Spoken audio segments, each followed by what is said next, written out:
उम्र थका नहीं सकती, ठोकरें गिरा नहीं सकती, और अगर जिद हो जीतने की तो ये मुश्किलें हमें हरा नहीं सकती, ये मुश्किलें हमें हरा नहीं सकती। आओ दोस्तों, आज शुरू करते हैं एक नया टॉपिक तो वही है, उसी का उदाहरण जैसे कल हमने पढ़ाया था उसी के आगे पढ़ेंगे। तो वीडियो शुरू करने से पहले याद रहे आपको वीडियो को ज़्यादा से ज़्यादा शेयर करना है, लाइक करना तो बिल्कुल ना भूलिए, और यदि नए हैं तो सब्सक्राइब कीजिए। आइए शुरू करते हैं। कल हम लोगों ने क्या देखा था?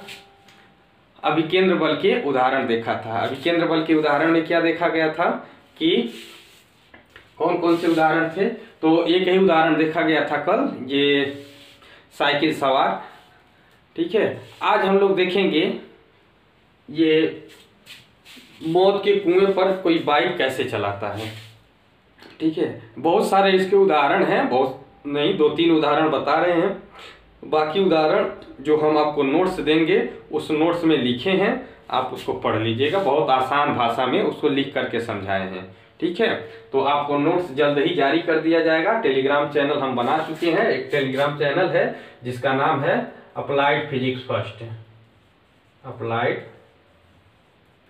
फिजिक्स फर्स्ट, ये चैनल का लिंक भी हम दे देंगे जल्द ही, तो वहां से आप जुड़ करके मिल जाएगा। अभी फिलहाल इस पर हम अपलोड नहीं किए हैं, तो जल्द ही अपलोड कर देंगे। जिस दिन अपलोड करेंगे बता दिया जाएगा आपको, वहां से आप डाउनलोड कर लीजिएगा। पूरा PDF आपको मिल जाएगा चैप्टर 1 और चैप्टर 2 का।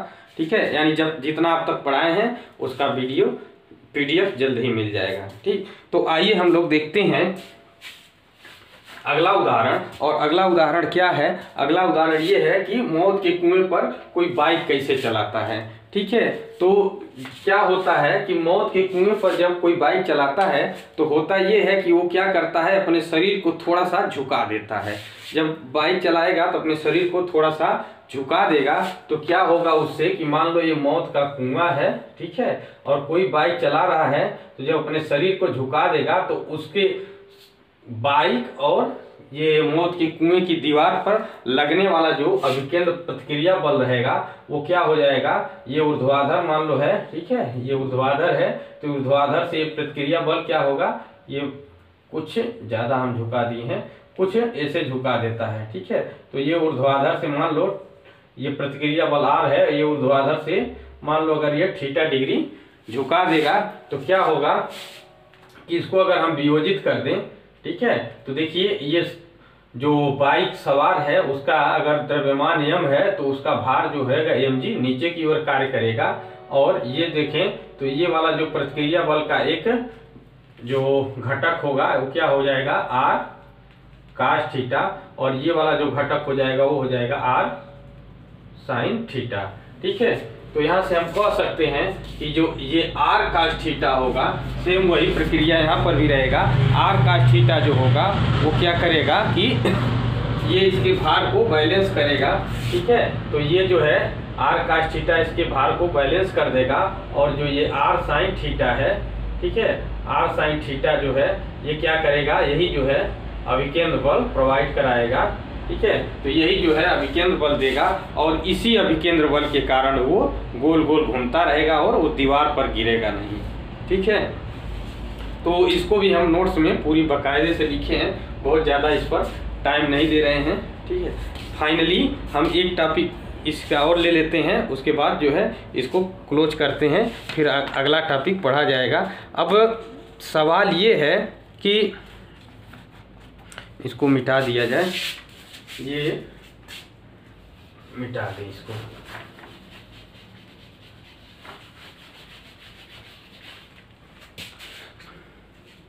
ये अगला नंबर का लिख देते हैं, मान लो 2 हो गया ना, तीसरे नंबर का। मान लो कि अभी तक तो मान लो हम लोग बाइक चला रहे थे, साइकिल चला रहे थे, तो स्थिति के अनुसार अपने शरीर को मोड़ ले रहे थे, झुका ले रहे थे मोड़ पर। लेकिन अब मान लो हम अगर ट्रेन चला रहे हो तो कार चला रहे हो तो, ट्रक चला रहे हो तो, तब क्या होगा, क्या हमारे शरीर झुकाने से उसको अभिकेंद्र बल मिल जाएगा पर्याप्त। बाइक को तो हमने झुका करके पर्याप्त अभिकेंद्र बल दे दिया, साइकिल को झुका करके जो स्थिति के अनुसार अभिकेंद्र बल प्रोवाइड करा दिया, लेकिन क्या हम रेल चलाएंगे तो झुका करके दे पाएंगे? बिल्कुल नहीं। क्या हम कार चलाते हैं तो पर्याप्त अभिकेंद्र बल दे पाएंगे? बिल्कुल नहीं। तो इसके लिए हम लोग क्या करेंगे, इसके लिए उपाय ये है कि हम लोग सीधे सीधे क्या बोलते हैं, पटरी को ही थोड़ा झुका देंगे। ठीक है, अब हम शरीर न झुका पाएंगे तो हम लोग क्या करेंगे, उस पटरी को, जब रेल की पटरी बना रहे हैं तो एक पटरी को थोड़ा सा झुका देंगे, या सड़क जब बनाएंगे तो सड़क पर ही थोड़ा सा सड़क को ही झुकावदार बना देंगे। ठीक है, तो इससे क्या होगा कि गाड़ी थोड़ा सा झुकेगी और उसको पर्याप्त अभिकेंद्र बल मिल जाएगा। जैसे मान लो कि अगर हमें एक कार है, ठीक है, सड़क को तो ऐसे सीधी होनी चाहिए, लेकिन हम क्या करेंगे, इसको थीटा डिग्री पर झुका देंगे। तो अब इसको अगर मोड़ना होगा, मान लो कि ये कार है, ठीक है, अगर इस कार को, मान लो कि ये कार है, इसको ऐसे बना दिया गया है, ठीक, ये इसका आगे का दोनों पहिए हैं, ये मान लो ये कार है, तो इसको अब जब मोड़ना होगा, ये नीचे टच किया रहेगा, ठीक है, ये दोनों पहिए हैं, तो अब जब इसको मोड़ना रहेगा तो क्या करेगा, अब ध्यान से देखें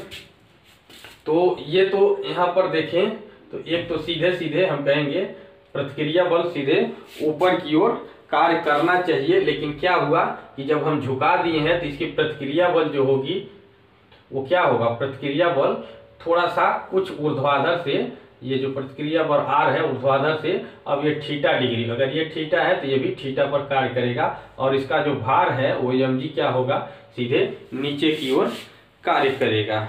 ठीक है, तो फिर वही काम इसी को वियोजित कर देंगे, तो अगर वियोजित कर देंगे तो देखिए ये क्या हो जाएगा, ये हो जाएगा आर कास थीटा, और ये क्या हो जाएगा, आर साइन थीटा हो जाएगा। ठीक है, तो फिर वही काम कह सकते हैं हम, क्या कह सकते हैं कि ये जो आर कास थीटा होगा, आर कास थीटा, ये किसके बराबर हो जाएगा, तो ध्यान से देखिए यहाँ पर mg के बराबर है, और अब जो है ये आर साइन थीटा, यही इसको मोड़ने के लिए आवश्यक अभिकेंद्र बल प्रदान करेगा। तो हम कह सकते हैं कि यहाँ से आर साइन थीटा जो होगा वो किसके बराबर हो जाएगा, mv²/r के बराबर हो जाएगा। ठीक है, तो यहाँ से दोनों में इसको मान लो ये 1 हो जाए और ये वाला 2 हो जाए, समीकरण 1 में 2 से भाग दे दीजिए।